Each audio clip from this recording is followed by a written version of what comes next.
So sekalian, yang namanya syariah itu dibawa oleh Rasulullah. Lari kemana ini? Yang namanya syariah itu dibawa oleh Rasulullah Sallallahu Alaihi Wasallam. Dibawa. Tapi setelah Rasulullah Sallallahu Alaihi Wasallam wafat, syariah itu bukan hanya tersebar di Arab, tersebar keluar Arab, tersebarlah ke Persia, Irak, Iran, tersebarlah ke Mesir, tersebarlah ke Afrika Utara, sampai ke Spanyol, tersebarlah sampai ke Indonesia. Nah, syariah itu memasuki wilayah yang berbeda perlu penyesuaian. Perlu penyesuaian. Maka muncul fikih yang berbeda-beda. Imam Abu Hanifah ke Persia mengembangkan pemikiran-pemikiran fikih, interpretasi terhadap syariah yang dibawa oleh Rasul. Muncullah fikih Hanafi. Imam Syafi'i membuat. Nah, kita pun sekarang memerlukan fikih-fikih khas Indonesia saat ini. Dan itu sudah digagas oleh Majelis Ulama Indonesia. Nah, maka muncul fatwa-fatwa fikih yang khas Indonesia yang berbeda dengan tempat lain. Perlu penyesuaian. Nah, begitu juga tentang akidah. Akidah itu dari Rasulullah, tapi interpretasinya untuk memudahkan pemahaman ketika dibawa ke berbagai negeri, maka memunculkan teori-teori usuluddin yang berbeda.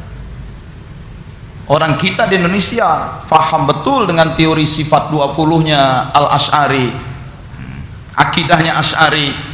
Sementara orang-orang di Iran kurang merasa cocok dengan akidah Asy'ari, lebih cocok dengan akidahnya yang lain.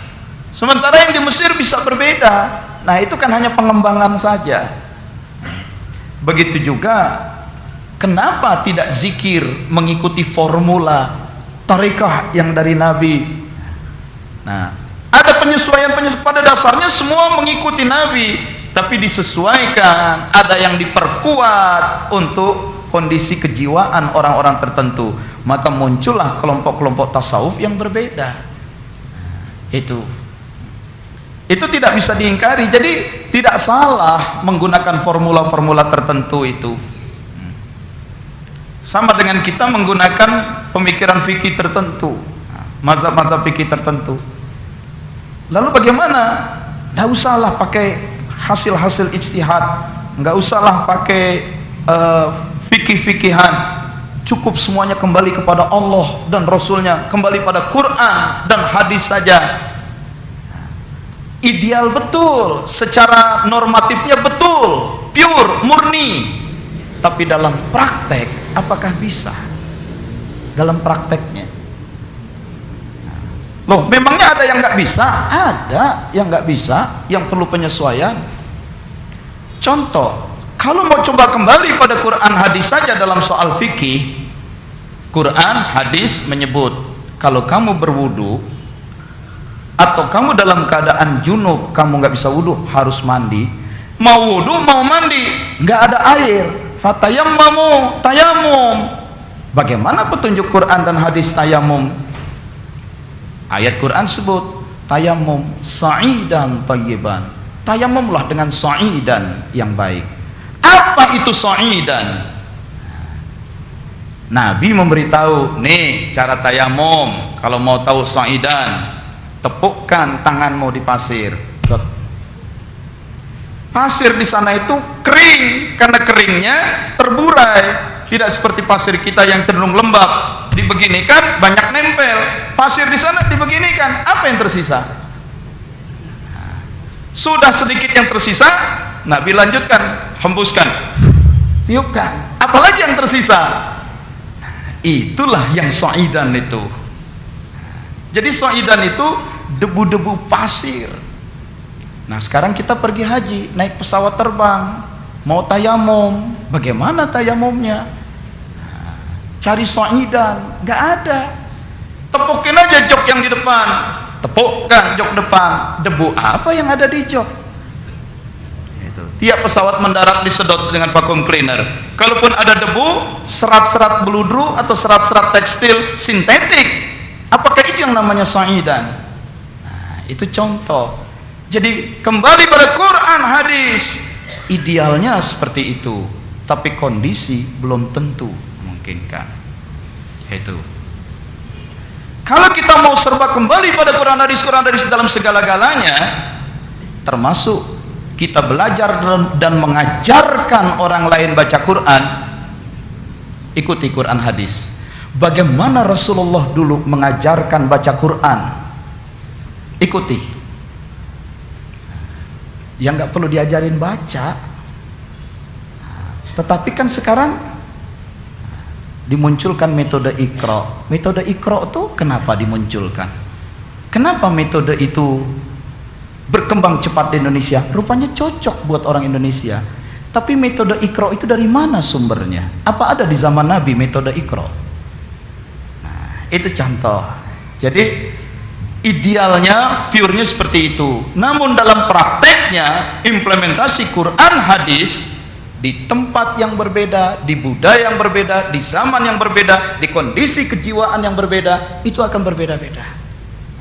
Proses implementasinya itu jelas akan berbeda. Itu zakat itu di tiap tempat pun akan ada perbedaan, tidak mungkin sama 100%.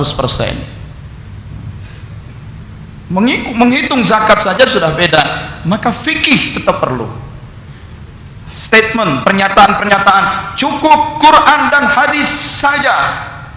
Kayaknya sih murni banget, puritan betul, tetapi sebenarnya tidak applicable. Tidak applicable. Itu.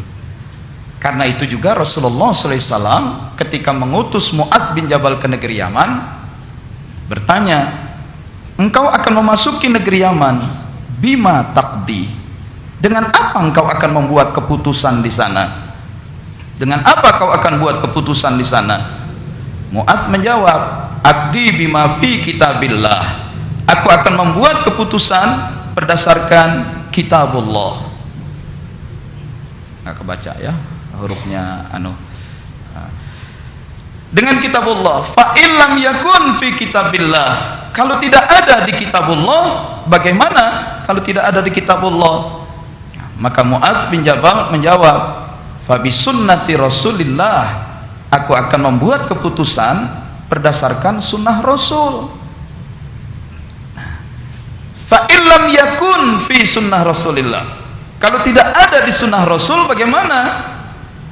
Ajtahidu ra'yi. Aku akan mengijtihadkan pikiranku. Dan jawaban Mu'adz bin Jabal itu dibenarkan oleh Rasulullah. Jadi rupanya kita hidup beragama, ikuti kitabullah, ikuti sunnah Rasul, lakukan ijtihad. Itu. Ini hadis. Lalu ayatnya sendiri bagaimana? Ayat sendiri mengatakan, ati'ullah wa ati'ur rasul wa ulil amri minkum. Taati Allah, taati Rasul, taati ulil amri. Ulil amri itulah yang melakukan ijtihad. Ringkas cerita, dalam Islam sendiri sumber hukum itu taat Allah, taat Rasul, taat ulil amri. Kalau menurut hadis, pakai kitabullah, sunnah Rasul, dan ijtihad para ulil amri. Jadi 3. Cuma entah kenapa di masyarakat sekarang ini banyak yang menekankan beragama cukup Quran dan hadis saja. Jelas-jelas ayat Allah, Rasul, ulil amri. Jelas-jelas hadis kitabullah, sunnah Rasul, ijtihad. Fikih-fikih, mazhab-mazhab fikih itu hasil ijtihad. Formula-formula zikir yang beragam itu produk ijtihad. Itu. Pemikiran-pemikiran akidah, misalnya sifat 20 dan segala macam, itu produk ijtihad. Jangan pakai itu, cukup Quran dan hadis saja. Loh, Quran sendiri bilang 3, hadis sendiri bilang 3. Kenapa kita katakan cukup Quran dan hadis saja? Di situ. Memang saya tahu orang-orang, teman-teman yang berpendapat cukup Quran dan hadis saja, mereka juga berdasarkan Katanya dalilnya ada hadisnya. Ini hadisnya. Taraktu fikum amrain. Kutinggalkan pada kalian dua hal. Lan tadillu ma tamassaktum bihima. Kalian tidak akan sesat sepanjang kalian berpegang pada keduanya. Kitab Allah wa sunnatan nabiyyi. Kitab Allah dan sunnah Nabi. Tetapi kalau satu hadis bicara begini, kitab Allah dan sunnah Nabi, sementara hadis lain bicara kitab Allah, sunnah Nabi dan ijtihad, Quran menyebut 3, apakah yang lain dikalahkan hanya untuk satu hadis ini saja? Sehingga beragama cukup kitab Allah dan sunnah Rasul saja. Itu. Apakah yang lain harus diabaikan? Keterangan lain hanya berpegang pada hadis ini saja. Lagi pula, kalau kita mau teliti, sekarang ini teknologi sudah lebih memudahkan kita. Kumpulan hadis sekarang tidak hanya dalam bentuk buku, tapi sudah didigitalkan dalam bentuk CD. Ada satu CD yang di dalamnya memuat Sahih Bukhari, Sahih Muslim, Sunan Tirmidzi, Abu Daud, Nasai, 9 koleksi hadis yang kalau dalam bentuk buku bisa setebal ini, sekarang semuanya dalam bentuk CD. Bisa diinstal di komputer, lalu kita ketik search. Saya akan memberi instruksi, tolong carikan dari semua koleksi hadis, dari ratusan jutaan hadis yang ada, mana hadis-hadis yang berbunyi taraktu. Cari dari sini taraktu, mana taraktu, kumpulkan. Itu bisa ketik search, cari. Saya saja sudah pernah cari, lalu dapat hadis bunyinya taraktu. Kutinggalkan untuk kalian dua hal. Apa itu dua hal? Kitab Allah wa sunnatan Nabi. Kitab Allah dan sunnah Nabi. Tapi saya jumpai ada 4 hadis lagi. Empat hadis lagi bunyinya, bunyi taraktunya itu tidak seperti itu.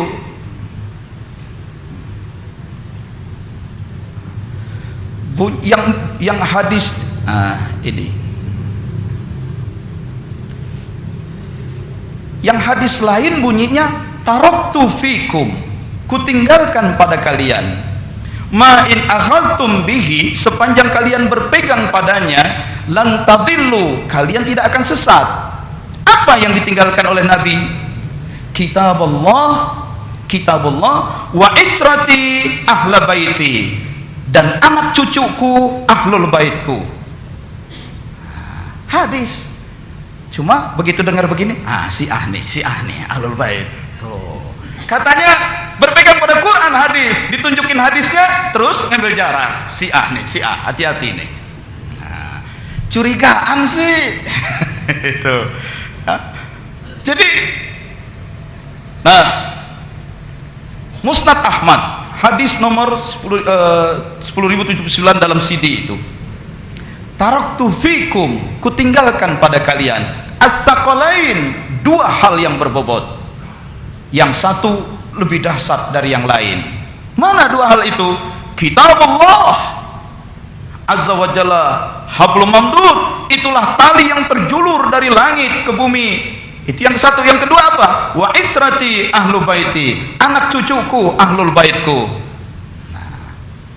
Kenapa kemudian kita cuma pakai yang tadi, kitabullah wa sunnatan Nabi? Kenapa cuma kitabullah dan sunnah Nabi? Kenapa ahlul bait nggak dipakai? Lalu bagaimana pula dengan hadis yang menjelaskan setelah Quran, sunnah ada ijtihad? Begitu maksud saya. Jadi jangan terpaku. Memang kadang-kadang pure beragama cukup Quran hadis saja. Lain dari itu bid'ah. Wah, diskak bid'ah kita langsung kaget.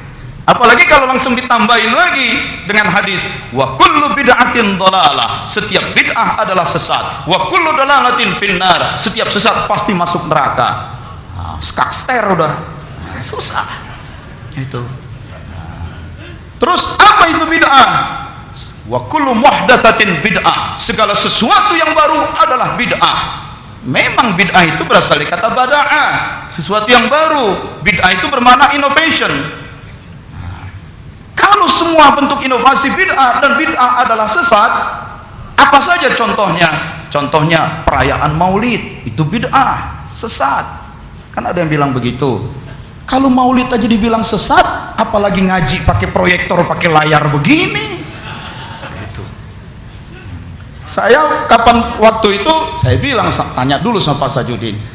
Pak Sajudin, boleh nggak satu saat, waktu itu menjelang giliran saya khutbah Jumat, saya pakai laptop di mimbar khutbah Jumat. Apa yang saya baca muncul. Boleh aja kata Pak Sajudin. Kenapa pakai ragu? Bukan ragu. Dulu aja kita tahun 60-an khutbah Jumat pakai bahasa Indonesia, nggak pakai bahasa Arab, dibilang bid'ah. Belakangan khutbah pakai mikrofon, sholat pakai mikrofon, bid'ah. Apalagi khutbah Jumat pakai proyektor kayak begini. Bid'ah. Kenapa? Segala wa kullu muhdatsatin bid'ah. Segala sesuatu yang baru adalah bid'ah. Wa kullu bid'atin dhalalah. Setiap bid'ah adalah sesat. Kalau gitu kita nggak boleh dong mengalami pembaruan. Padahal kebaruan sesuatu yang tidak terhindarkan. Sesuatu yang tidak terhindarkan. Kita pergi haji aja naik pesawat terbang, nggak naik onta. Apakah itu bukan bid'ah? Itu. Oh, bedakan antara urusan ubudiyah vertikal dengan urusan muamalah horizontal. Kalau urusan muamalah sosial boleh bid'ah. Kalau urusan ubudiyah vertikal tidak boleh. Hati-hati. Pembagian model begitu saja saya tidak setuju. Di mana tidak setujunya? Kita katakan urusan manusia dengan Allah ibadah. Urusan manusia dengan manusia, berdagang, bernegara, muamalah. Pembagian itu saya tidak setuju. Kenapa tidak setujunya? Orang lalu menyimpulkan, kalau kesana ibadah, urusan sosial muamalah, ini ibadah, ini muamalah, namanya aja udah beda, berarti muamalah bukan ibadah. Nah, salah kan? Apakah betul urusan sosial bukan ibadah? Pantas karena dibagi dengan Allah ibadah, sholat ibadah, puasa ibadah, sedangkan dengan urusan manusia muamalah bukan ibadah. Banyak orang sholatnya bagus, dagangnya nipu melulu. Itu. Takut sekali makan daging babi karena membuat sholat tidak sah. Tapi nggak takut makan riba. Itu. Saya sering bercanda sama kiai-kiai di pesantren karena saya sering kunjung pesantren-pesantren. Ini kiai di pesantren kalau dikasih makanan kita bilang, ini makanan begini belum ada sertifikat halal dari MUI. Lihat nih kandungannya, lecithin. Apa itu lecithin? Lecithin itu dari ekstrak lemak babi yang begini. Padahal bentuknya udah, ya mungkin unsurnya sangat sedikit. Oh haram, nggak bisa. Begitu. Padahal sedikit kandungannya. Ya benar juga, biar sedikit kalau haram ya haram. Nah, tapi masalahnya bukan di situ. Cuma kalau ada orang datang kiai tolong doain, saya lagi ada kerumitan masalah supaya urusan cepat selesai. Apa rumitnya? Ini mulai dipanggil-panggil ke kejaksaan. Ada nggak wiridnya supaya nggak jadi panjang urusan? Oh ada nih, kasih wirid sekian, nih duitnya. Dikasih uang korupsi nggak halal, nggak haram. Gitu. Lebih takut daging babi yang sedikit daripada uang korupsi. Itu. Karena ke Allah ibadah, ke sosial muamalah. Lalu muamalah bukan ibadah. Pembagian begini yang saya tidak setuju. Itu. Padahal dalam Islam seluruhnya ibadah. Maaf. Sampai Nabi katakan hubungan kita dengan suami istri saja itu pun ibadah. Jadi jangan lagi katakan ibadah muamalah. Itu bisa menyesatkan.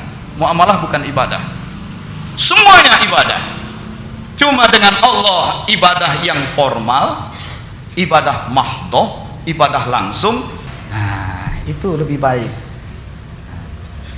Nah, kembali ke tadi. Oke.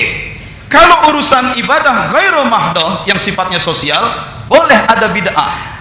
Boleh ada pembaruan, boleh ada inovasi. Seperti pergi haji nggak naik onta, naik pesawat terbang, itu aspek sosialnya. Tapi kalau ibadah mahdhah itu tidak boleh ada bid'ahnya, tidak boleh ada pembaruan. Apa betul nggak ada pembaruan? Ngomong-ngomong, kembali saya tanya, kalau kita baca Quran dan ngajarin Quran masuk ibadah mahdoh atau gairu mahdoh? Quran urusannya dengan Allah, mahdoh. Nah, kenapa ente ngajarin baca Quran pakai metode Iqra? Padahal Nabi nggak pakai metode Iqra. Bid'ah bukan tuh metode Iqra. Nah, jadi bahkan pada yang mahdoh pun sebenarnya ada juga inovasi. Nah, cuma jangan semuanya diinovasikan, nanti kebablasan nih. Nah, kayak yang di New York jadi rame, sholat Jumat yang jadi imam perempuan. Gitu. Nah, tapi pada dasarnya perlu kita pahami pelan-pelan. Itu. Tadi urusan wudhu, urusan tayamum, mahdoh, ibadah mahdoh atau gairu mahdoh? Ya mahdoh. Kalau mahdoh, kenapa kita tidak pakai so'idan, debu pasir? Di pesawat terbang, kita pakai jok pesawat di depan. Itu juga suatu bentuk inovasi. Jadi kalau begitu sebenarnya apa itu bid'ah? Apa itu bid'ah? Nah, soal bid'ah, saya kasih satu hadis. Rasulullah malam tarawih, malam Ramadan, keluar ke masjid jadi makmum. Besok malam Nabi sholat lagi, lebih banyak lagi orang datang. Besok malam lebih banyak Nabi sholat, lebih banyak lagi.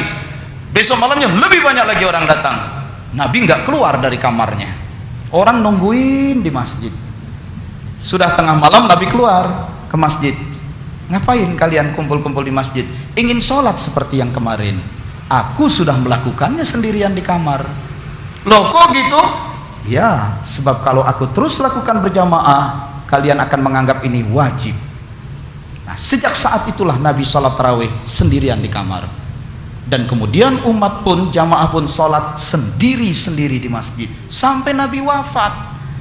Jadi yang namanya sholat tarawih berjamaah, Nabi melakukannya hanya 3 malam, 3 atau 4 malam. Setelah itu sendiri-sendiri.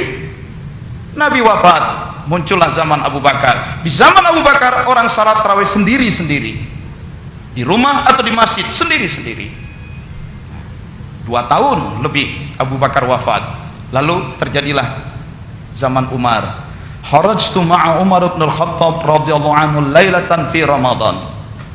Pada suatu malam aku keluar bersama Umar di malam Ramadan ilal masjid, menuju masjid, Masjid Nabawi. Kan waktu itu di Madinah masjid induk Masjid Nabawi. Fa idzan nas auza'un mutafarriquna yusallir ar-rajulu li nafsihi wa yusalli ar-rajulu fa yusalli bi salatihi ar-rahab.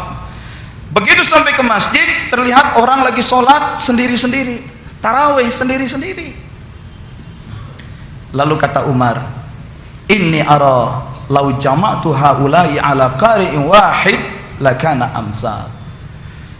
Sholat kok sendiri-sendiri, kan Nabi ngajarin apa-apa berjamaah. Andai kata orang sholat berjamaah sendiri-sendiri tarawih ini aku gabungkan jadi satu, dipimpin satu qari, satu imam, lebih baik. Kemudian Umar kumpulkan mereka, jangan sendiri-sendirilah, sholat berjamaah, nih imamnya. Nah, mulai saat itulah tarawih dilakukan berjamaah lagi. Besoknya begitu Umar keluar lagi, lihat orang sholat tarawih berjamaah, bilang, nikmal bid'ah hazihi, inilah bid'ah yang baik.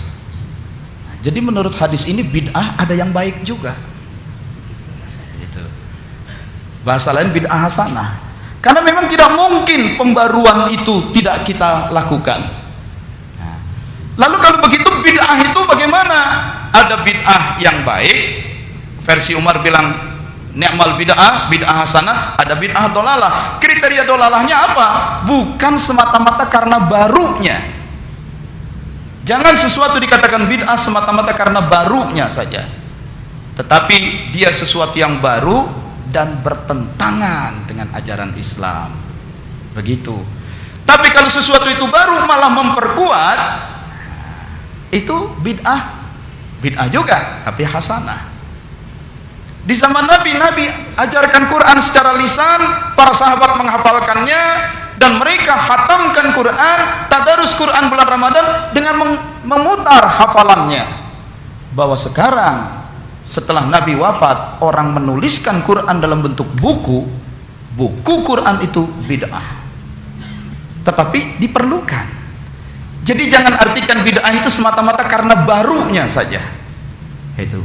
Lalu sampai dibuat ensiklopedi bid'ah, semua yang baru jadi bid'ah. Ya repot kita.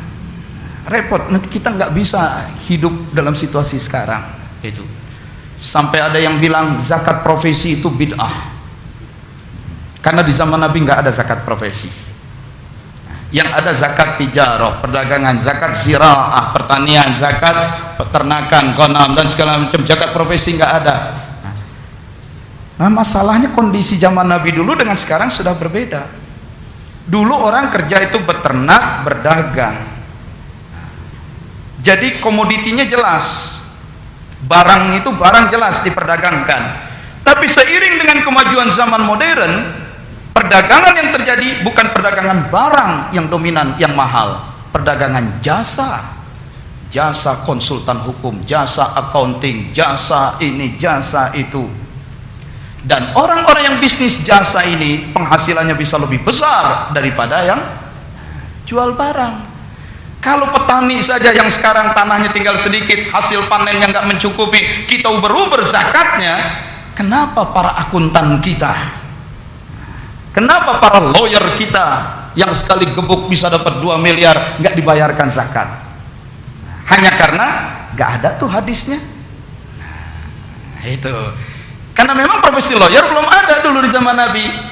Nah, jadi bid'ah itu jangan dilihat semata-mata karena barunya lalu kita takuti apakah dia bertentangan atau tidak. Kalau semata-mata karena baru lalu kita sebut bid'ah dolalah dan kita jauhi, kita nggak akan bisa hidup dalam zaman sekarang. Tidak realistis.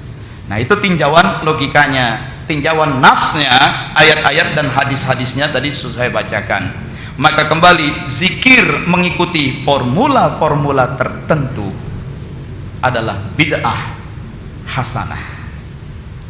Persoalannya nanti siapa yang memberikan formula itu? Apakah memang orang yang punya otoritas, memang bermanfaat? Nah, begitu. Kita mengikutinya. Kalau ya kadang-kadang kita bilang nggak perlulah pakai salawat sekian kali bid'ah tuh. Tidak, salawat itu penting. Salawat itu penting. Kalau yang hadir hari kuliah duha Ahad kemarin kan sudah saya paparkan bagaimana dahsyatnya salawat itu. Bagaimana orang baca salawat hanya karena sekian kali lalu jadi bid'ah. Itu. Termasuk perayaan Maulid jangan dibid'ahkan, dibid'ah dolalahkan. Itu. Baik. Nah, terima kasih.